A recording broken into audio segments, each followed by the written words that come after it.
Hey listeners, thanks for dropping in. I'm Christy. And I'm Melissa, and this is Buried Motives, where we dig deep into the details of some of the most gruesome dirtbag murderers.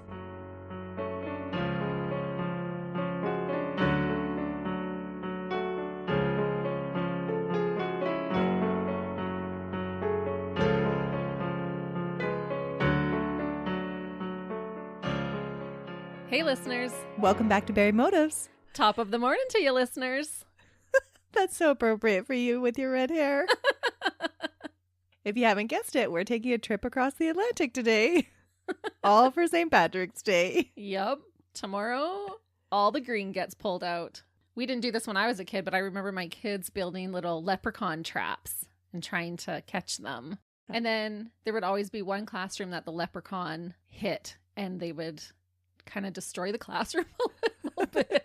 Through all of their trickery, right? Yeah. Yeah. Well, today, when we visit the Emerald Isle, we're going to be talking about a heartless dirtbag that was full of what he thought was trickery to get away with murder. Oh, goodness. He took the life of the person he was supposed to cleave onto until his own death. Instead, he bludgeoned her to her own death. Oh, no. He kills his wife? Mm-hmm. All for his own selfish desires. And then he tried to cover it up with a whole bunch of trickery. Oh, so was he after the pot of gold at the end of the rainbow? Well, there's some debate about that, but I think he had another motive too. Huh. This one, Christy, is going to get you so riled up. Oh, no. Because this guy's selfishness and disregard for other human beings, not only the victim, but also so many others, is almost unbelievable. Oh, no. It was enough that sometimes I found myself believing his claims of innocence just because it was so hard to fathom that someone else could be this cold-hearted. No way. It wasn't enough just to take the life of someone he loved for his own gain, but he reveled in others' pain. Oh, man. I know I'm going to get riled, and I'm going to apologize in advance for anything I might say while I'm riled. It's a red hair. You listeners know me by now. Sometimes I just can't bite my tongue. Today I'm going to walk you through this case as it happened, telling you all the details and the evidence as we go through so that you can see just how cold-hearted this dirtbag is and how he tried to trick everyone and failed miserably. Good thing he failed. He was one of those dirtbags that thought he was smarter than he actually was. Oh, I love to hate those kind of dirtbags. Mm-hmm. Joseph O'Reilly was born in April of 1972. His parents had married in their early 20s and settled near Kilbarratt Rock, a working-class suburb of North Dublin. Joe was the second of 4 children. He had an older brother and 2 younger sisters. His youngest sister had Down syndrome and was blind and required a lot of his mother's care and devotion. While Joe was the second oldest, his size and stature set him up to be the natural leader of his siblings and most groups that he would take part in.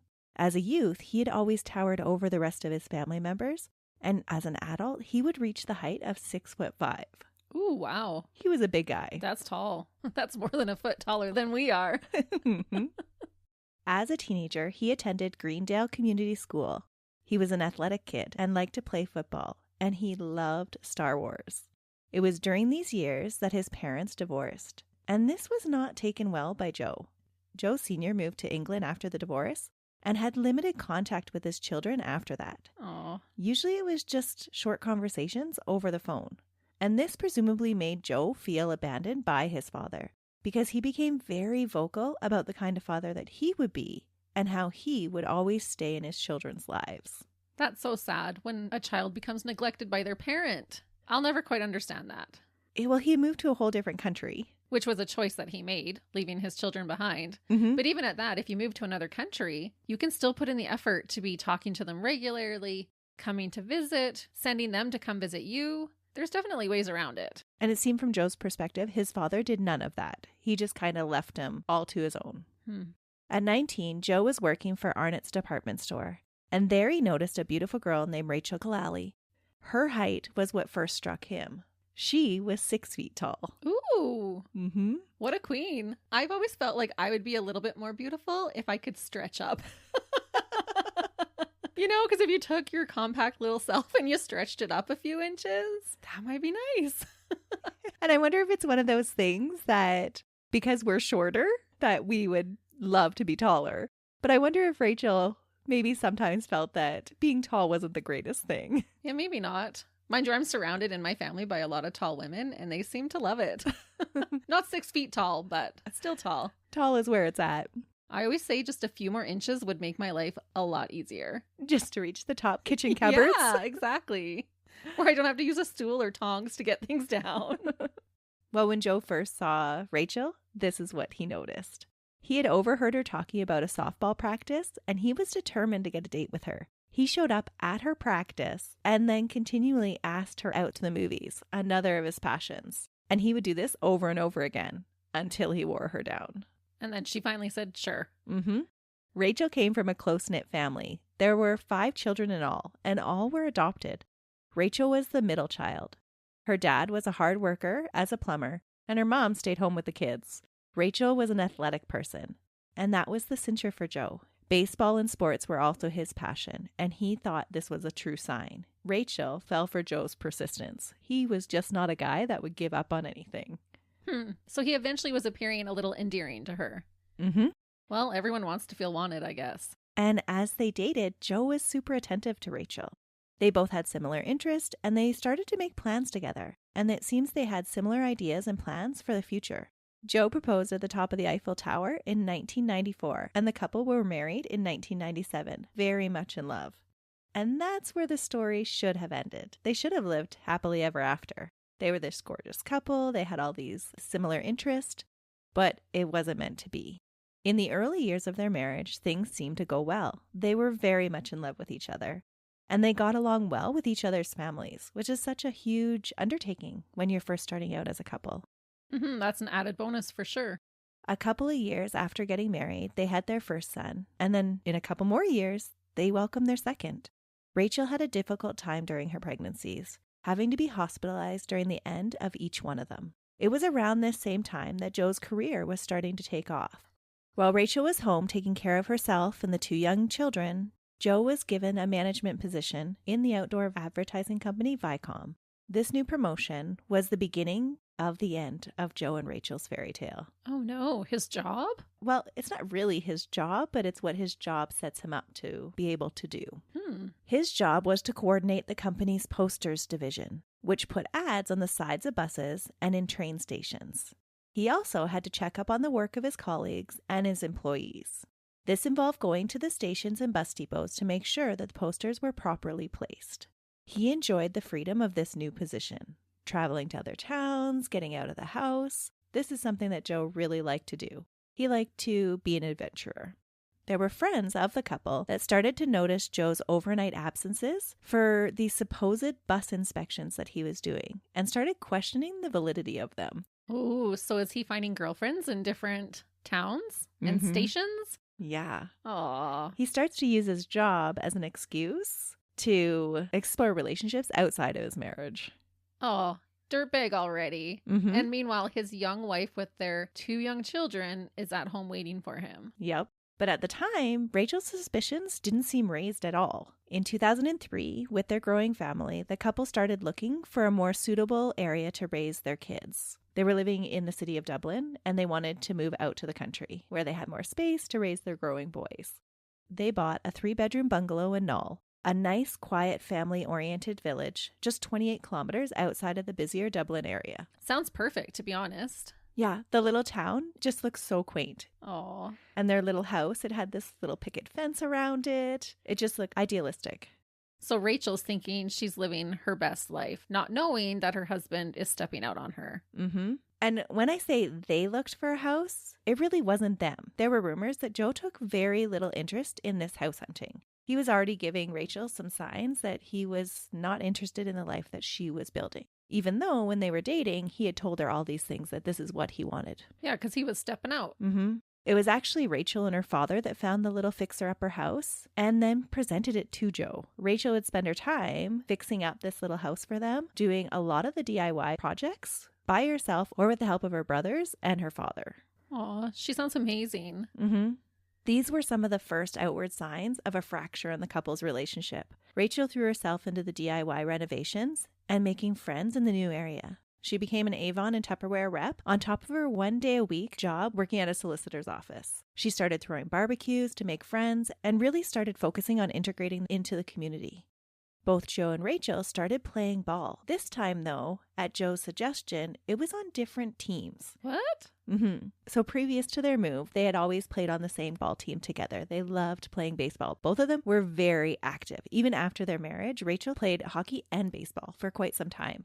Huh. But when they moved to this new community, Joe suggested that they start on different ball teams. Yeah, that's totally suspicious. Because, I know you play baseball with your husband. Can you imagine him saying to you, let's play on different teams this year, honey? Well, he used the argument that if they played on different nights, then they could avoid having to pay a babysitter to watch the boys. And so they could kind of swap out. And Rachel bought this excuse. He kind of tricked her into thinking it was a good idea. Huh. So was he just not wanting to spend time with her? Or he was wanting those opportunities when she's playing ball that he can go have his affairs?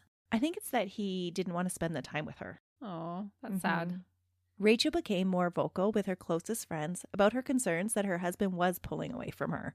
There's some debate on how much Rachel suspected of her husband's indiscretions. Some say that she was just this really private person that didn't open up a lot with others. And some say that there were things that were brought to her attention, but that she would just kind of laugh them off. She probably just couldn't bring herself to believe that this sweet man that had pursued her so avidly and had been so attentive to her during the early parts of their relationship was now stepping out on her. Yeah, that would be a hard realization to come to. But stepping out on her was exactly what Joe was doing with several women. Ugh, I don't understand guys like that. When a wife isn't enough and one mistress isn't enough, you have to have several? Come on. The most serious one that he met was at a Viacom function in March of 2003. Nikki Pelly was an advertising executive that caught his attention.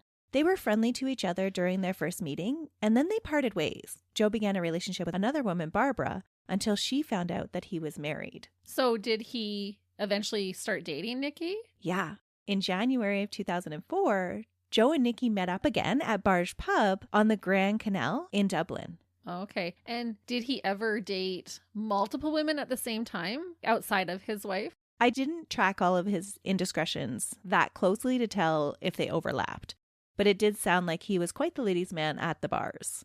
And that's why he enjoyed going out with his all-guys team to the bars after he played so that he could play it up with the ladies without the onlooking eyes of his wife. What a pig. After spending 3 weeks sending texts and flirtatious messages, Nikki and Joe went out to lunch and then went to the cinema to see a movie. It was only 3 short weeks later that they began an intimate affair. Oh, and did she know he was married? Yeah, she did know. But Joe was telling Nikki a lie, too. Let me guess. We're breaking up. We're getting a divorce.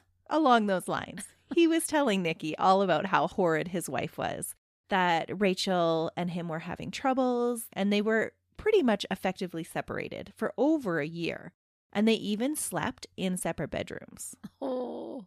So he's telling her all of these things. Which were all lies. Or were they sleeping in separate bedrooms and having huge problems and were separated? Joe is definitely pulling away from Rachel at this time. And it's around this same time that he's telling Nikki all these things that he makes it even more pronounced in his marriage. So at home, Joe did start sleeping in a separate bedroom. Oh, okay. And Rachel was like, what's up with this? And he would just tell her that, when he was returning home late from work or when he was leaving early to go to work, he didn't want to disturb her. He knew she needed her sleep, and so he was trying to play it off as being the good guy, that's why he was sleeping in a separate bedroom. Oh, the nerve, honestly. I'm such a great guy. I don't want to disturb you. You're up all the night with the kids. I'll just sleep over here and sacrifice. Yeah. Instead of saying, I'm getting it on the side and I don't want to sleep with you anymore. Yeah. And it seems like the more his relationship progressed with Nikki, the more he pulled away from Rachel. So he's actually developing feelings for Nikki then. Yes. It went beyond just that physical intimacy. Okay. Joe would even start to tell Rachel that he was going to spend some nights at the office and sleep on a cot because it was more convenient to get to his ball practices the 2 nights a week that he had them. Really, he was spending every Tuesday and Saturday night at Nikki's house. Oh, that's a lame excuse. He comes off as trying to be this really smart guy, but he wasn't overly smart. No one's believing that, Joe. Well, Rachel kind of did. Oh, I just feel so bad for her. Well, yeah. Well, and it's different when you're in the thick of it Mm-hmm. and you're wanting your marriage to work out. You've got these little kids. She's got her hands full. And so I'm not passing any judgment because I can see how she would just be desperate to be fixing things and not want to make waves in their marriage and make it even worse. And that seems like exactly what she wanted to do, was just make things peaceful. Rachel did start to feel even more rejected by her husband, and she confided in a friend that she couldn't remember the last time Joe had even kissed her. Rachel tried to plan date nights, getting all dressed up and hiring a babysitter, but Joe just blew her off, and sometimes he wouldn't even cancel on her. He just wouldn't show up. Oh, that's so hurtful. Mm-hmm. Rachel also confided that Joe wasn't interested in sex anymore. She thought that there might be something medically wrong with him. But at the same time, Joe was telling all of his buddies at ball and at work that Rachel was holding out on him and that he wasn't getting any at home. Yeah, so then he could make an excuse for why he's stepping out. Mm-hmm. And the sad part about all of that, and I mean, I can't speak for Rachel, but I'm assuming that this was taking a big blow to her self-esteem. When you don't feel wanted by the person who's supposed to love you the most, it's devastating. Yeah. And there's a whole bunch of gaslighting that Joe does to further perpetuate that. Ugh. Through all of this, Rachel remained loyal to Joe. She still loved him very much. She wouldn't say anything to her family about her suspicions or about what she was going through in her marriage because she didn't want to jade her family's relationship with Joe. Wow. He does not deserve her. Nope, he did not. Even with her suspicions, she's still taking the higher road. Mm-hmm. Because he had such a close relationship with her family. Yeah, which just speaks to her character. She really sounded like a queen. Hmm. In June 2004, Rachel was investigated by social services. What? A report was made anonymously and claimed that she was being rough with her 2 young sons. Who would do that? It was a completely bogus claim.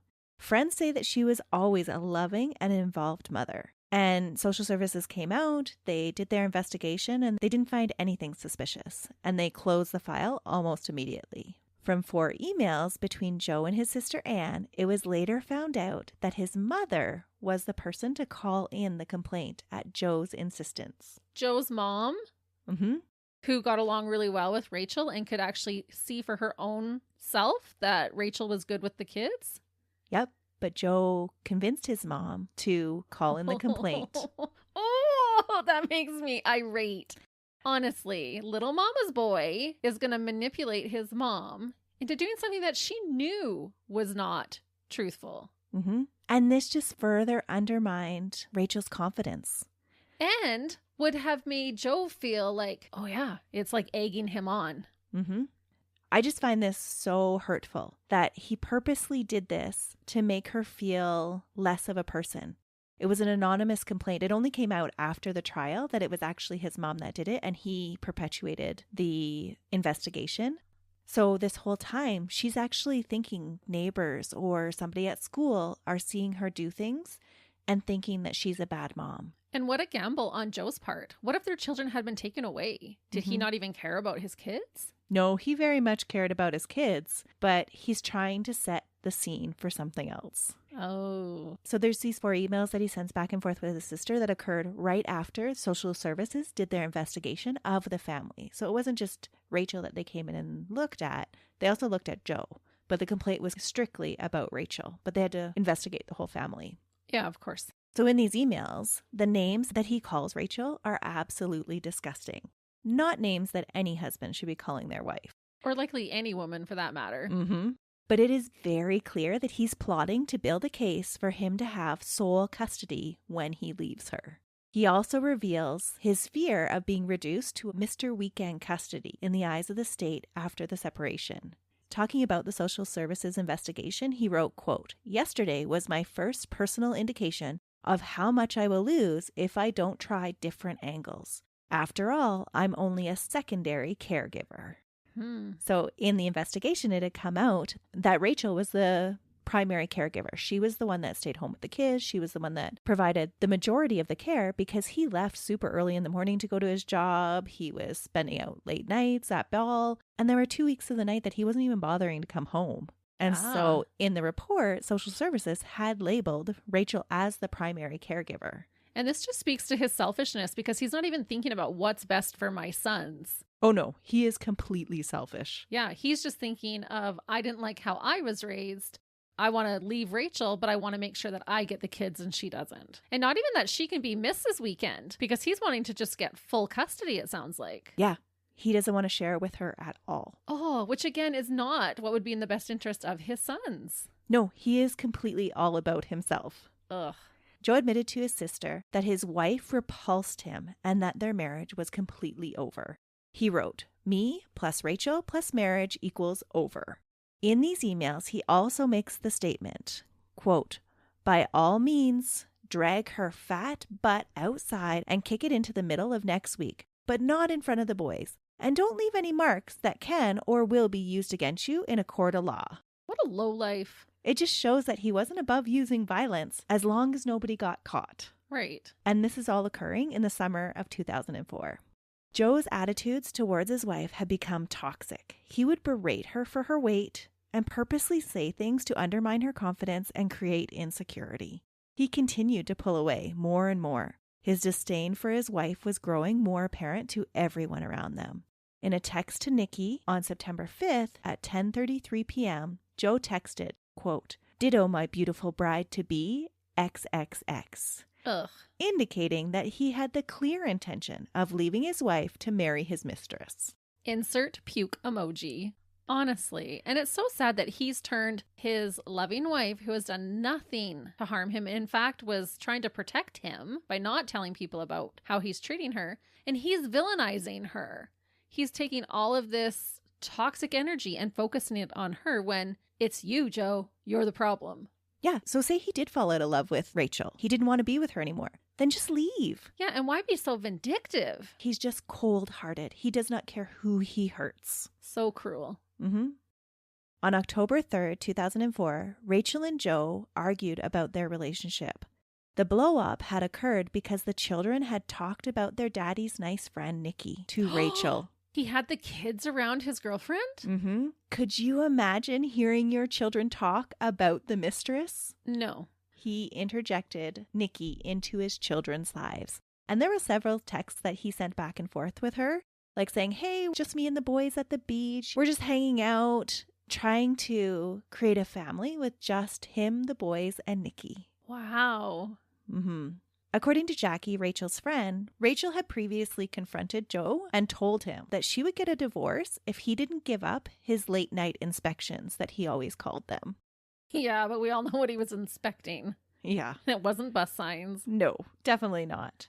There are some reports that say that it was Joe who gave Rachel the ultimatum that night, all because he had been given one by Nikki. But like, what is even his ultimatum? Like, what does he want her to change or else? He's saying, "I'm leaving you and you'll leave me with the boys."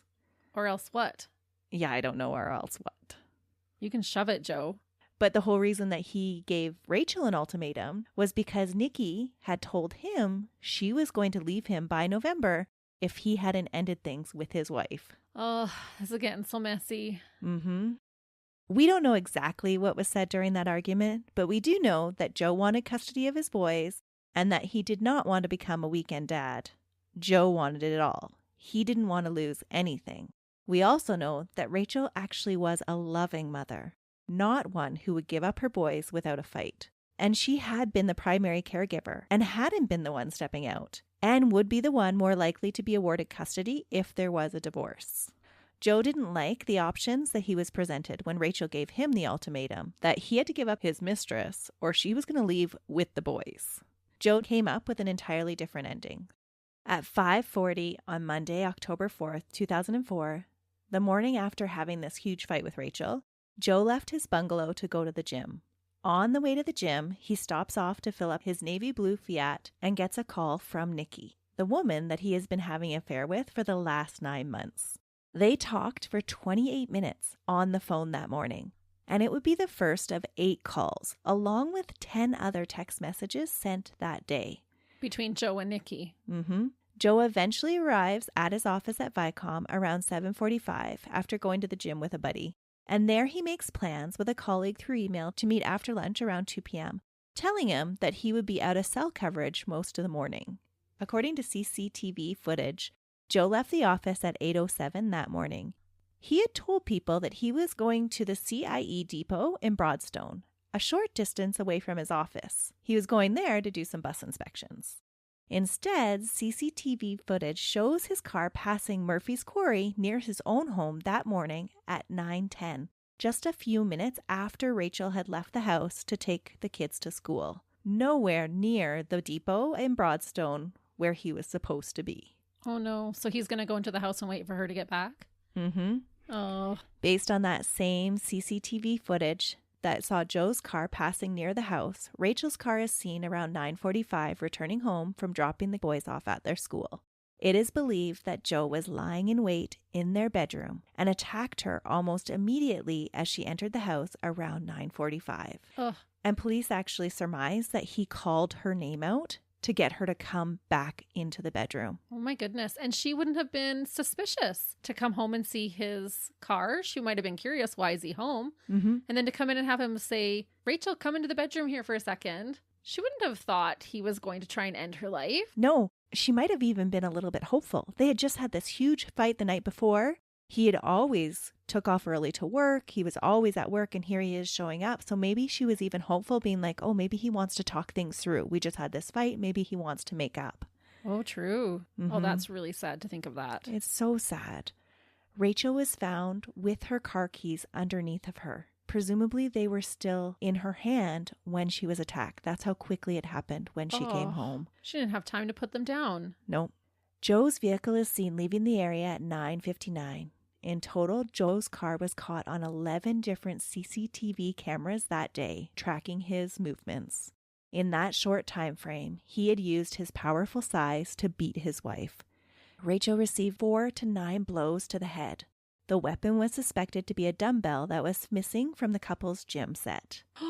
So his 6'5" frame is using a dumbbell to smack his wife with. Mm-hmm. From her injuries, it was evident that Rachel had tried to defend herself, but that her wrist had been twisted as she was initially struck on her head.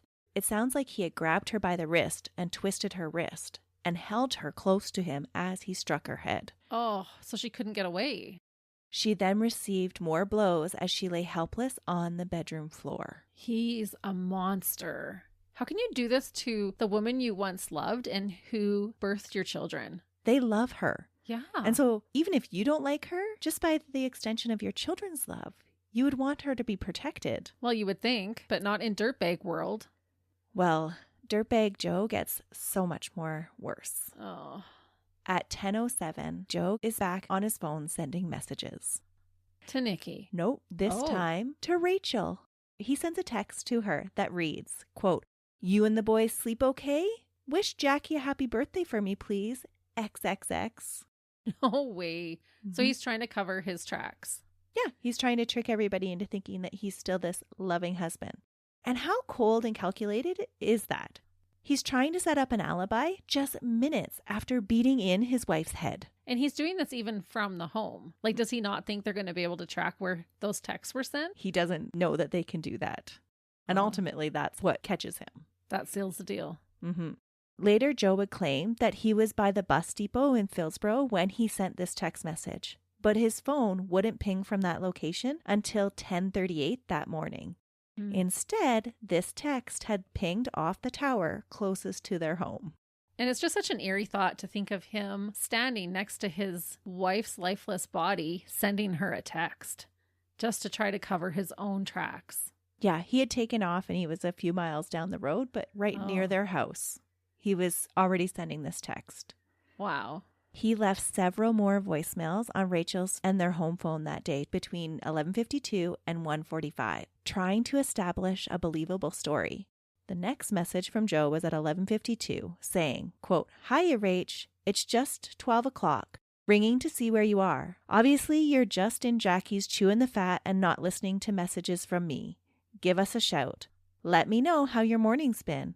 All the usual sort of stuff. Don't forget to wish Jackie a happy birthday. Okay, goodbye." The next message at 1:18, he sends saying, quote, "Hiya, Rach.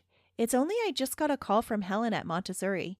She says you haven't picked up Adam. Was Sarah meant to pick him up or something? Give us a shout. I'm going to try the home phone. You've no doubt left your phone at home or in the back of the car or something. Helen has to go and pick up her kids so she can't stay there. So if you get back and she's not there, don't panic. I will try the home phone. Thanks. Oh my goodness. A third message is sent at 1:24. This one says, quote, Rach, this is Joe. I tried your number now I don't know how many times. You're not in Jackie's and you're not in your mom's. I'm now really, really worried about you. Please call me. Please call. This is not funny. This is not like you. Oh, I hate when a murderer does this. Trying to act all concerned and like they know nothing when he literally just murdered her hours before. Yep. The last message he sends her is at 1:45. It reads, Rach, it's me again. I'm just about at the M50. I've spoken to your mother. She's going to pop on out. Please ring. I've been crying. You have me worried. I don't know. Talk to me, please. All of these are a drastic change from the text messages and emails that he had been sending her previously. Before, he was calling Rachel derogatory names, and now he's all this like lovey-dovey husband pretending to be all worried. Oh, I'm crying about you. Yeah, give me a break, you vile, disgusting worm. So do you remember the message where he said Helen had called him and let him know that Rachel hadn't picked up her son? Right. He did receive a call at 1:10 from his son's creche, telling him that Rachel hadn't been there to pick up their son at 12:30 like arranged. Joe puts on this huge act. After making all of these calls, knowing full well his true intention was just to stage a whole bunch of messages and that Rachel would never really hear them, he called his mother-in-law and asked her to go check on Rachel. He said that he was going to go to the Montessori school, Tots United, to pick up their son. He sent Rachel's mother, Rose, to view his handiwork, knowing the kind of sight that she would see her daughter's lifeless body in. That is beyond cruel. Could you imagine a mother walking in on her child that way? No. I told you, he is just heartless. And he purposely did this. He could have called anybody, but he called Rachel's mom. And she lived over 20 minutes away, so there were a lot of people much closer. But he purposely called her mom. Did he just want the drama of it? I think he just got off on causing pain. Wow. And he would have known that Rachel would not have wanted her mom to find her that way too. So maybe a final little disrespect towards Rachel herself. Maybe. Rose had been cooking for several of her children. They were all over at their parents' house helping their dad do some maintenance on the house. And she immediately thought that there was something wrong when she got this call from Joe because she knew her daughter. She knew that Rachel wouldn't forget to pick up her son. No. Rose arrived at the house and noticed that the patio door was open and that the curtains had been drawn. People would later comment that this was unusual for the home to have the curtains drawn. And there were a lot of them that picked up on this. So it was obviously very unusual. When Rose entered the house, the kitchen tap was running and the house had been ransacked. As she ventured further into the house, she found her daughter in her bedroom, her head completely pulverized. Rachel was completely unrecognizable. No. Over her right ear, there was a 5-inch gash where her skull had been split open by the sheer force of the blunt object, exposing her brain. Oh my goodness, Melissa. That's how she found her daughter. And nothing would erase that image from her mind. No. And she's gone on to do several interviews after, saying that that image is with her always. And he had made it try to look like a burglary? Oh. Joe also called several of Rachel's friends to fringe concern, asking them if they had seen her because she hadn't picked up her son. All of Rachel's friends knew that this was not like her, and so some of them even went to the house to look for her. Her best friend Jackie, she was a nurse, and she had just gotten off the night shift. This is the Jackie that he says it was her birthday that day. When she arrived at the house, Joe was actually there. He had gotten there by that time. And he sent her into the house, down the hallway to the last bedroom on the left to see if she could do anything for Rachel. Again, Joe knew that it was already much too late for this, but he still wanted to play up this act, and so he sent her best friend down the hallway to see what she looked like. And what do you mean what she could do for her? Like try to save her? Oh, he just was getting his jollies off on having everybody see her. Yeah. On their reactions that they'd have. That's right. And I tried to give this dirtbag some benefit of the doubt, saying that maybe he was just trying to play his part. Maybe he wasn't being as mean-spirited as I'm thinking. Maybe he was just trying to play the distraught husband, and he thought that this is what somebody would do if they didn't know what was there. But his actions even later tell me even more so that he just wanted to see other people hurt over Rachel's death. He gave no thought to how all of this would traumatize other people. He had even tried to enter the house with his youngest son. What? Mm-hmm. No. Knowing that his youngest son would have seen his mother. Thankfully, a neighbor stopped him because Rose had come out as he was coming in, and they had saw how distraught she was. And so Rose and this neighbor were like, no, you don't take him in there. Even if he hadn't seen his mom, even just walking in the house and seeing it all ransacked and then finding out that his mom was murdered, that would be traumatizing enough. Mm-hmm. You don't really care about your children then, Joe. No, it doesn't seem like that at all. Joe, still keeping up this facade that he is this distraught husband, he enters the house and he cries out, "Rachel, what did you do?" and tries to put the blame on her, thinking that she's done something to herself. Obviously, her injuries do not indicate anything like that. No. Joe called an ambulance, and during his conversation with them, he's sure to tell them about all the CDs and blood all over the place. He tries to set the scene that Rachel's murder was a robbery gone wrong. He had overturned a table and pulled drawers apart, dumping their contents all over the house. As police and the ambulance were arriving at the scene, so were Rachel's family members. Word spread so quickly. Family members came running to the house. Her parents and friends, her siblings, they all gathered there. Rachel had been loved by so many people. Both paramedics and police noted that the state of the house was suspicious to them right away. It didn't really look like a burglary. First, there were obvious signs that someone had ransacked the place, which was an indication that a robbery had taken place. But on further inspection, it really didn't add up. There was a large sum of money, €840, left sitting out on the open that hadn't been taken. Rachel had just done a collection for her Avon stuff. And so she had the cash with her, she had left it out, and nobody had taken it. And people forget that police have a trained eye when it comes to this stuff. You can try and stage it and look like you want it to, but more often than not, they can usually indicate that pretty quickly in the investigation.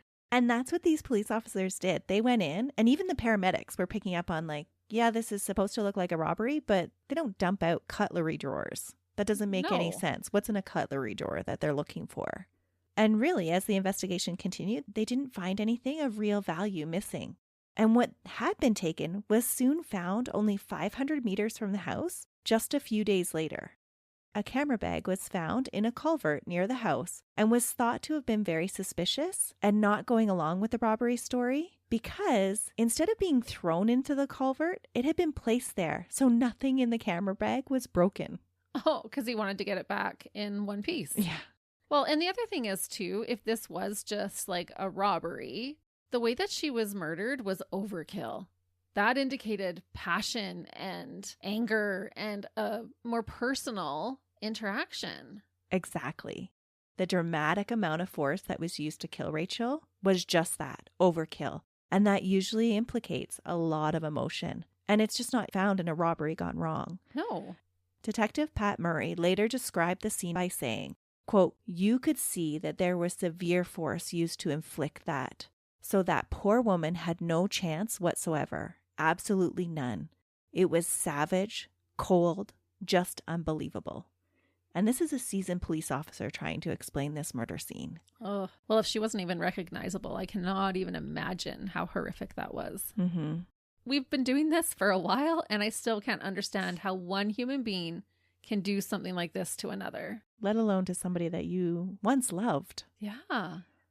During the investigation, there were no strangers' fingerprints or DNA found at the house, only that of close family friends and relatives. There was one unknown blood sample that came back that was collected from the washing machine, but it was eventually traced back to Rachel's biological brother, who had been injured while he was at the house doing some renovations.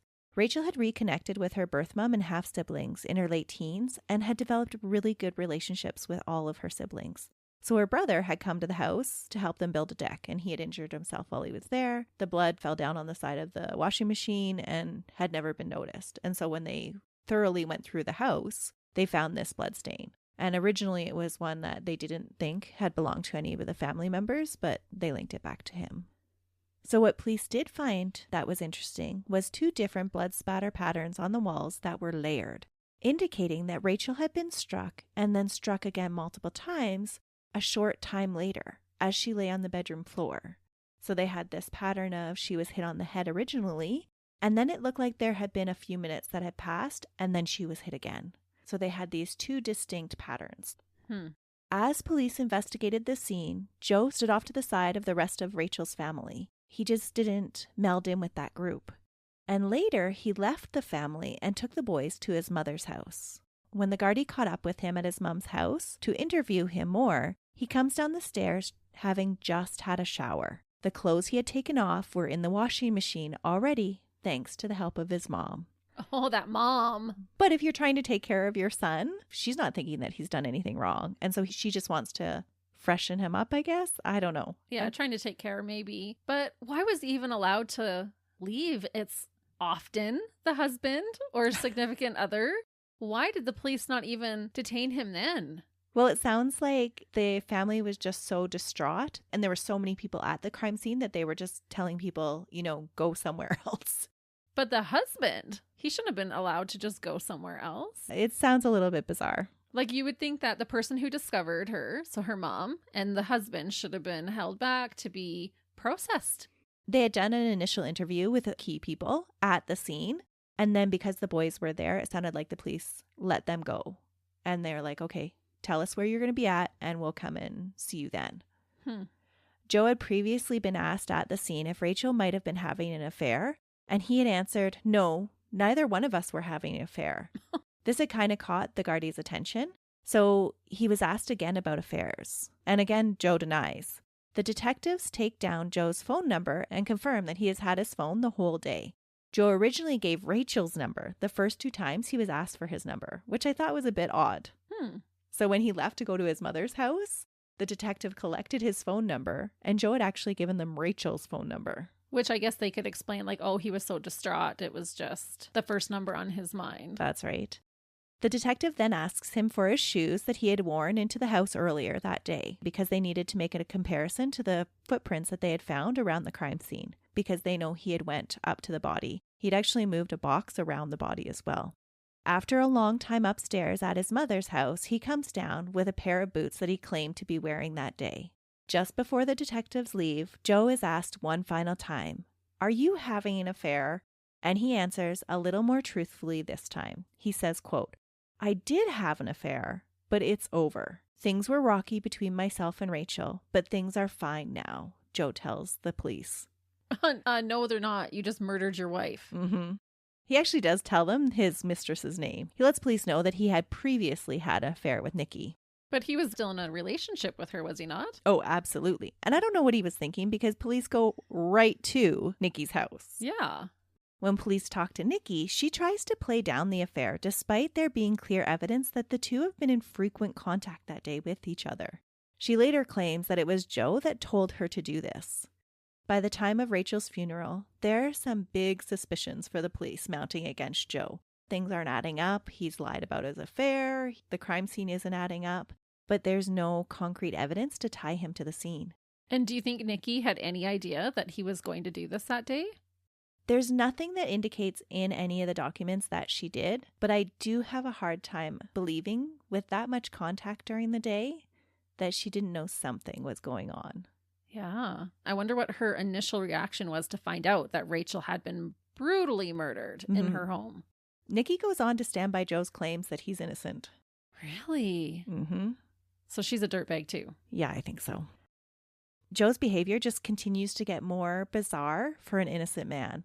At the funeral, along with other mourners, Joe places a 5-page note inside his wife's coffin to be buried with. Ugh. The message on this note would later be revealed to read, at the end, "Forgive me. 2 words, 1 sentence, but I will say them forever." Joe believed that this letter would never get read, and probably felt that it was a safe place to express some remorse. It was the only time he would ever do so. Do you think he even actually felt it? I don't believe that he thought anybody was going to find it. So if he was going to be remorseful, I think that he would have felt this was a safe place to do so, because they don't find this note until they exhume her body years later. Okay. And he was probably caught up in the collective mourning of his wife. Yeah, that's true. And maybe along with all that mourning, he was feeling a little bit of guilt because Joe had the audacity to give a speech at the funeral about how Rachel had accomplished all that she had wanted to do in her life. What? Mm-hmm. So it's okay because she did everything she wanted to. We That's can be right. happy for her. Yeah, and he tried to give this justification that she had lived her life to the fullest. Ugh, she hadn't even lived half her life, likely. No, it was just days before her 31st birthday. Oh. She was only 30 years old. I'm sure that there were a lot of other things that she still wanted to do, like watch her kids grow up, so many things. Definitely. But this did make me wonder if for him it was some sick way of justifying his actions to her family without them knowing what he was telling them. Mm-hmm. Like, see, this is okay that this happened because of this and this. Right. Let's look on the bright side. At the gathering after the funeral, Joe made joking comments about how he didn't understand why the police weren't looking in the water for the murder weapon. If he had been the murderer, that's where he would have tossed the weapon to get rid of that evidence. It's not actually in there, is it? They never find it. Oh, I thought he was like wanting them to find it. No, he doesn't want to be caught. And Joe actually never confesses. To this day, he proclaims his innocence. Really? Mm-hmm. That is more frustrating when they won't just admit it. Yeah. When police released his house back to him, Joe's behavior continues to be bizarre for an innocent man. He declined having the house professionally cleaned. What? Mm-hmm. Because he didn't want anyone to find anything suspicious. Nope, that's not it. Instead, he wanted the blood left where it was at. No way. Joe invited Rachel's family back to the house just 2 days after the funeral, telling them that he felt this great peace about being in the house again, and that they too might be comforted by being in the place where Rachel had lived. To Rachel's parents and her brother and his wife, he said, quote, "It might work for you guys as well." So he invites them down. When they got there, he gathered them around the answering machine to listen to the voicemails of him calling the house the day of the murder. What? Nobody wants to hear that, Joe. He just wanted to prove more. Like, look, see how concerned I was for her? Oh my goodness. How about all the other letters and things that you stated about your wife in such a vile way? Well, he doesn't think that any of those are ever going to be found. What he does next, just to me, speaks to how heartless he is. He walked them through, step by step, what he claimed he believed had happened to Rachel. This isn't a sideshow, buddy. He creates a sideshow of it. Oh. Joe led them to the bedroom and got down on one knee on the bedroom floor, pointing to the top of a 6-foot-long, 3-foot-wide hole in the carpet that had been saturated with their daughter's blood, and said, quote, "This is where her head was. She was lying here with her feet towards the door." What? Then he brought his arm up behind his head, his fingers curled around an imaginary blunt instrument, and imitated the killer striking blows as he watched her parents' reactions. He's just like openly trying to traumatize them. Mm-hmm. How did someone not tell him to go fly a kite? I don't know. But her parents were so close to him that up until this point, they hadn't had any suspicions about him. What he does next is even more cruel. He then showed no emotion at all as he pointed out the bloodstains on the walls to Rachel's family and proposed that his wife's killer was probably cleaning up in the bathroom when he had heard her choking on her own blood and returned to finish the job. Unknown to Rachel's parents at this time, Joe had just reenacted exactly how the state pathologist believed Rachel would have died. Rachel had inhaled a lot of blood into her lungs when she struggled to breathe after that first beating. So she would have felt like she was drowning. Mm-hmm. From the blood entering her lungs, she would have made gurgling sounds, like the sounds that Joe had described to her parents. What a dummy. The second attack was also corroborated by the 2 distinct blood spatter that the police had seen on the walls during the investigation. Wow. And he did this all just to see their reactions. Yeah, it was like it wasn't enough for him to actually commit this murder. He wanted to kind of like relive it and horrify and traumatize as many people as he could from that. Mm-hmm. He wasn't happy with just one murder victim. Not at all. He just needed to hurt everybody. And that wasn't the end of Joe's sideshow. 3 weeks later, Joe would begin taking friends and reporters through the house, walking them through the murder and how he believed it all went down. This became known as the tour. He would then pose for photos sitting at the kitchen table, looking like the forlorn, widowed husband, all the while showing off Rachel's wedding ring that he was wearing on his pinky finger. Joe rarely passed up an opportunity to play the grieving widower for the media. And then, as media attention around the case grew, he craved more attention. Trying to bring his wife's killer to justice, he appeared on The Late Late Show on October 22nd, a popular primetime TV show in Ireland. What? The despicable Joe lied to Rose, Rachel's mom, to get her to appear with him on the show, telling her that the Gardaí had said that it would help catch the killer. Oh my goodness. And of course, she's going to do whatever she can to try and help her daughter. Joe came across very poorly, as he outlines that he believes his wife was killed that day by the robber because Rachel could identify them. It was someone she knew. All the while, Rose is sitting there looking very uncomfortable next to her son-in-law. Rose has done several interviews after that night telling people how she was a bucket of nerves sitting beside someone she was beginning to feel had murdered her daughter. Oh my goodness. Joe, on the other hand, didn't seem to be nervous at all. He scoffed down sandwiches in the green room before the show, and then afterwards had the show's limousine driver drop him off at Nikki's house. No way. All the time, he was still denying that he was having an affair. But, okay, I'm on this show about my wife's murder, but could you just swing by and drop me off at my girlfriend's house on the way back? Yeah, because I'm this grieving widower. Ugh. Some of Rachel's family were getting very suspicious of Joe. Her father, on the other hand, was having a hard time believing that this man that he had given his daughter to was her murderer. Well, and as a fellow man and husband, it's probably even that much more unfathomable that a man could do this to his wife. Sadly, her dad kept defending Joe, saying that it was just the shock that was causing all of this odd behavior. But these odd behaviors were not going unnoticed by the Gardaí, but they were still waiting on concrete evidence to tie him to the scene.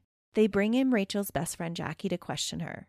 And although Jackie is reluctant to share her friend's secrets, police learn about the couple's fight the night before her murder.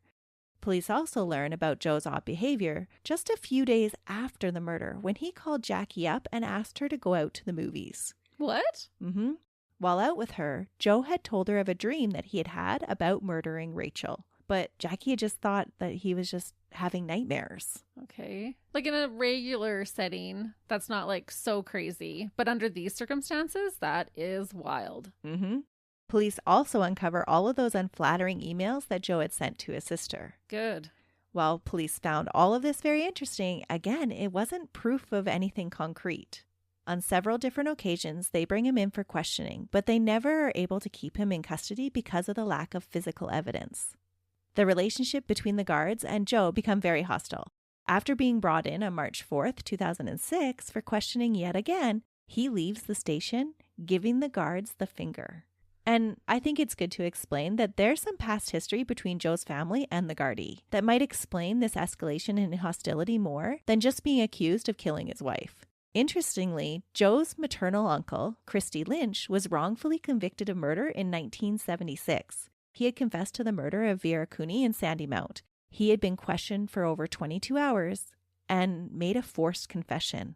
Inquest into the Gardaí's actions brought about his release after spending almost 4 years in prison.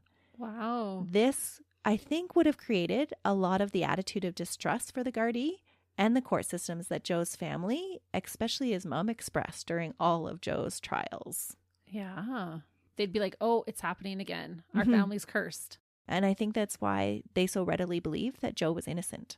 Yeah, because they had this hostility towards the police, or Gardaí as they are referred to in Ireland. That's right. Blood was found on the inside of Joe's left shoe, but the forensics examiners had said that it was inconclusive if the blood had been transferred there during the murder or if the transfer had happened while he had moved a box after the crime. So again, they thought they had this concrete evidence that showed that he was there during the crime, and the forensics just couldn't connect him. There were 5 interviews done with Joe's coworker that was Joe's alibi at work that day. Originally, he had told police that he was with Joe that whole morning. But when the CCTV footage came back, he then changed his story and said that he could only confirm it after a certain point. And so this kind of explains why it took the Gardaí so long to get some evidence against him. Mm-hmm. And shame on that coworker for lying about the alibi. Like, you're impeding an investigation when you're doing that. Mm-hmm. He later says that he just got his times wrong, but I don't know. Yeah, I don't know. Usually you know if you've spent the whole morning with someone or not. Right. The CCTV footage and the cell phone tracking that were provided by Joe's cellular provider, O2, all prove that Joe had lied about his alibi. And this was huge in cracking the case. The cinching evidence came in October 2006 when a friend of Nikki Pelly comes forward and tells the Gardaí that Nikki had confided in her that she had been lying to the police. Nikki was arrested for withholding evidence and agrees to testify that Joe had told her he would murder Rachel if he could get away with it. This, along with everything else, was deemed enough by the DPP to take the case to trial in front of a jury. So finally, 2 years after murdering his wife, Joe O'Reilly was arrested in his mother's kitchen on October 20th for the murder of his wife, Rachel. And no one was really that shocked. No. And is it bad for me to say that I'm really happy he was arrested in his little mommy's kitchen? She was still taking care of him. Oh. The trial started on June 25th, 2007. With all of the tours and interviews that Joe gave to the vast media coverage of the case, the trial was a media circus. It captured the attention of the whole country. When all the media was traced back to its original source, 30% of it could be traced directly back to Joe's interactions with the media. Yeah, he was just craving that. Mm-hmm. Even going on a TV show. During the trial, it was revealed that Joe had obtained Rachel's death certificate to apply for a €194,000 insurance policy and to settle his €240,000 mortgage on his house. That's a good amount of change to start life over. Yeah, hence his little pot of gold at the end of the bloody rainbow. Mm-hmm. Joe did not take the stand during his trial. He probably was aware that most would not view him very kindly. Did he take out the insurance policies just prior to her passing, or were these things that they had in place longstanding? They were already things in place. Okay. So I don't think that he took out insurance policies just for the money. Okay. But it was a nice little bonus for him. And I guess the reason I'm asking is to see if he had premeditated this murder for months and months like some of them will. No. It was believed that the murder was premeditated because already back in the summer, he was sending, violent emails. He wanted to be rid of her. Right. Mm-hmm. But it wasn't until the ultimatums that gave him that final push. That's right. Okay. On July 21st, 2007, after 20 days of trial, Joe was found guilty and sentenced to life in prison. The decision was met with cries of joy from Rachel's family and the detectives that had investigated the case. Oh, good. The first part of his time spent in jail was at Midlands and Arbor Hill prisons. Joe was said to have behaved himself in the early years. He went vegan and became a Jehovah's Witness, and later became known as a publisher who would spread the gospel in jail. The guards tell a slightly different view, though, of Joe's behavior. They say that while in Arbor Hill, Joe was not exactly the model prisoner that his record shows him to be. While he kept out of trouble, he did like to throw his weight around, but somehow always managed to stay out of the thick of it. So just an instigator. Mm-hmm. Despite his official good behavior, Joe's avenues for appeal had all been exhausted by 2016. He eventually transferred to Dublin's Wheatfield prison in 2018. After his transfer to Wheatfield, Joe set his sights on a transfer to West 3 Landing, a place that was more like an open prison setting. But in 2019, he officially lost his model prisoner status when he was caught with a USB full of movies. Oh, you're right, because he loves movies. Mm-hmm. He was a complete movie buff. He faced other problems in Wheatfield, too. Other prisoners didn't take too kindly to Joe's I'm something special attitude. He had several run-ins with other inmates and had to actually be transferred yet again, this time for his own safety, back to Midland's high security facility in 2021. Huh. For over 20 years, Nikki remained involved with Joe while he was in prison. She would call and visit him on a regular basis, and frequently was accompanied by his mom and sometimes even his 2 growing sons. At first, she confessed her undying love for Joe, but as time wore on, the relationship cooled, and officially the couple are no longer together, though she does still visit him frequently. What? Mm-hmm. What? 20 years she stayed with him? Yeah, they had a relationship for 13 years total, but she still does visit him, just not as regularly as she did before. But she stood by him through the trial, the conviction, the sentencing, and was visiting him as his girlfriend for years. Yeah, and there was a time that she was actually wearing a wedding ring. I don't know if they officially got married, but yeah. Wow. And the fact that she was the one bringing him his children to see is just a whole nother level. Oh, yeah. Poor Rachel to even think of her husband's mistress coming to pick up her kids and take them to go visit their father when he was the one who ended her life. Mm-hmm. I think for the boys, it would be nice to have some sort of relationship with their father to find closure for all that. But I just thought it was very unusual or very interesting that it was his mistress bringing them in. Yeah, that's the part that I'm shocked about. It's not that the kids came to see, but why wasn't it like his mom that was bringing the kids? Or Mm-hmm. Well, they would all go together as one great big happy family. Wow. Mm-hmm. And did the boys live with the grandma, with his mom? Well, actually, really sadly, it sounded like they spent the first part of their lives after their mom died with her sister. But then her sister died of cancer about 10 years after. So they lost both of their primary caregivers. Aw. Yeah. And I don't know who they ended up with after that. Okay. So after Nikki officially left Joe, even though they remained friendly, Joe still wasn't dissuaded from finding love again. He currently has up to 9 women that write him love letters regularly. Oh, I will never understand that. Where's that attraction? Oh, you bashed your wife's head in because you wanted to be with someone else?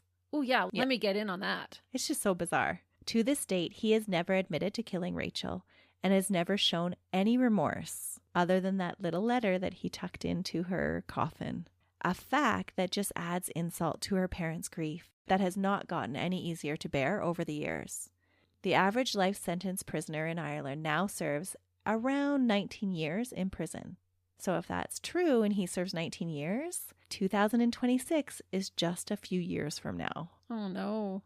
I think it'll be interesting to see if this dirtbag does get out, if he will try to court the media again with his trickery. Because he's still claiming that he's innocent, I wonder if he's going to continue on that path. Yeah. Oh, I hope he doesn't get out. Because of all the media around this case and so little concrete evidence, there were so many theories about what had happened to the pieces of evidence that the police were missing to convict him originally. One of the most interesting theories was about the clothes that Joe was believed to have been wearing while he murdered his wife. These clothes have never been found. I thought they were in Mommy's washing machine. Well, the clothes that he was wearing at the crime scene when he returned to the crime scene were the ones that his mom washed that night. But he went to work after, and so he would have had to change. He would have been covered in blood. Yeah. So those clothes in his mom's washing machine, I don't believe were the clothes that he wore while he murdered Rachel. Right. But he had said he basically, by saying what the robber would have done, he cleaned up in the bathroom. Mm-hmm. And then he likely ditched the clothes somewhere on his way to work. Yeah. The lead detective on the case did have a theory on what he wore while he killed his wife. Gardaí detective Pat Murray believed that Joe had dressed up as Darth Vader when he killed his wife. What? The key to this theory was the fact that Joe was a Star Wars fanatic and had every item of memorabilia in his home, all of the costumes, except the Darth Vader costume. I'm just like stunned. The police did talk to other people and they knew that Joe did have a Darth Vader costume and it was the only one missing when they investigated the house. So did he wear that to feel like more empowered or just to try and scare her? I don't know. The theory obviously has never been proven, but if he did dress as Darth Vader to ambush his unsuspecting wife, it wouldn't surprise me at all. I think that it's kind of fitting. He was absolutely cold and calculating in every evil way. True. So I think that he might have wore his Darth Vader costume. To bring his inner evil out. Yeah. Rachel's family even had to take Joe to court in a civil matter just to be allowed to erect a tombstone over her grave. Oh, no way. Mm-hmm. Okay, that's ridiculous. If you murder your wife, you should have zero say on what happens to her in her burial. But it took so long for them even to just get a tombstone erected for her because he fought it. Which makes no sense to me. If you're going to play this grieving widower, why are you not going to want to give her a proper place to be rested? He is just so evil. And I think he just did it to be mean to her parents. Yeah. And these were people that he had a good relationship with. These were people that actually defended him to other people. Part of when they've done interviews after, they were so hurt that they had provided him meals, They were taking care of him and the boys. They were trying to make sure that he had a good life after Rachel died. Oh, yeah. Can you imagine one of your friends or neighbors having his wife murdered with 2 little boys left? It would totally tug on your heartstrings. And so what a slap in the face to find that out later. Mm-hmm. But it almost sounds like he's egotistical. You know those know-it-alls who just want to argue just for the sake of arguing so that they can be in control and always be right? Oh, and I think being egotistical fits perfectly with he was always the biggest. He was always the one to call the shots. He was the ladies' man at the bars. That's who he was. Yeah. And so he just continually wants to call the shots all the time. And if we look at what the Gardaí said about him in jail, he liked to push his weight around. He liked to be the big dog. True. Even though he wasn't. Ugh. And that is the case of the despicably selfish adulterous dirtbag Joe O'Reilly that murdered his wife and then appealed to the media to trick everyone into believing that he was innocent. He's Ireland's biggest loser. Like you said, just totally heartless. So cruel to so many people. Yeah. You were right. That one got me riled. People like that just, I've got no time for it in my life and just so despicable. He really was. It's sad that when we highlight different countries, that it's highlighting some of their worst people. Luckily, there's still lots about Ireland that we can celebrate this St. Patrick's Day. Absolutely. Kiss me because I'm Irish. Go get your green on, and we'll be back again, bringing you another case next week. See ya. Bye.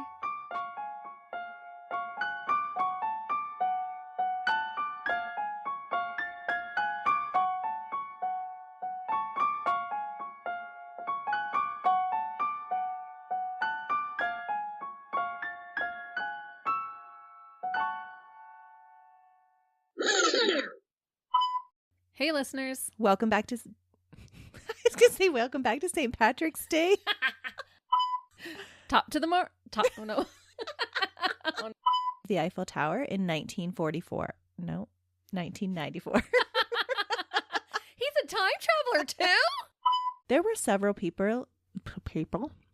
There were several Purple people leader? people that would... There were no, again. Get it all out. Okay. There were several people. How many people? There were several. There's several. I don't know. It would totally tug on your heartstrings. It would springs. And it's like, we've hardly even had a truck. It's amazing. Mine's I like a needed one. circus with flying monkeys around. But there's lots about Ireland that we can celebrate this Thanksgiving. It's not even October.